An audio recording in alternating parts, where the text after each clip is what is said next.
Yun, magandang umaga mga idol. Bali, may natapos na naman tayong receiver na 4 inches. Ito siya. Stainless mga idol. 4 inches receiver. Yan. Bali, papuntang to mga idol. Butuan City. Ito na siya. Order ni Sir Rolando Cubillas. Yan sir, shout out sa'yo. Ito na yung pinagawa mo. 4 inches receiver, yan.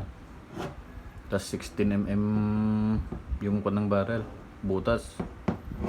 Yan, mga idol. Stainless hammer. Ito na siya.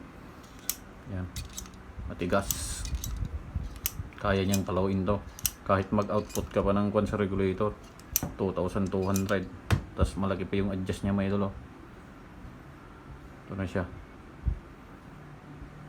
Tapos ito mga idol, may laman siya. Output 1,800 yung output niya. Naligtest na ito mga idol, walang singaw. Yan na siya. Subukan nating putukin mga idol. Yan, malakas to. Yun, sobrang lakas. Apa, malambot lang kalabitin to mga idol. Yan, sobrang lakas. Sapa, yun. 4 inches lang to mga idol. Ito, dito hanggang dito. Hindi kasama yung swing nya. Yan. Ito na siya. Sir Rolando Cubillas, salamat sa pag-order. Siship natin to ngayon mga idol, papuntang Butuan City. Yan. Tapos meron pang mga idol, isa. Yung full set na pinagawa sa atin. Yan. Ipin natin yan. Ito yung full set mga idol. Ayan, pinagawa. Ito mga idol. Yan siya. Wala lang suppressor.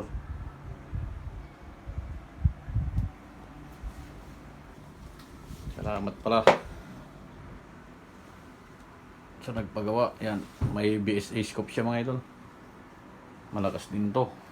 Yan, 5 inches receiver nya. Yan, yung sleeve type lang itong mga idol. Barrel nya. Yan, sleeve type. Brass yung loob, stainless yung sleeve. Naka 5 inches na receiver yan. Tas naka Taiwan regulator. Mga idol, subukan natin putukin. Malakas din to. Ay, siya. Sa mga mga idol gustong mag-order ng full set, message nyo lang ako. Pala mga idol, steel hammer to, hindi stainless. Yun yung nakaya ng budget ng may-ari. Stainless hammer lang. Yan, ito na siya. Nakin putukin mga idol. Ay, kak. Yan, lakas to. Yun, tingnan mo yung kurtina na pa sa lakas. Ali PM lang ako mga idol. Yan, okay na siya. Sa mga mga idol nag-order ng receiver, kung mag-order kayo, sama na nyo yung regulator para ma-align yung nya sa fittings nya sa inlet. Pinaka nya ito, quick fill, para naka-align na dito, hindi sa gabal sa barrel. Kung yung kapag kasi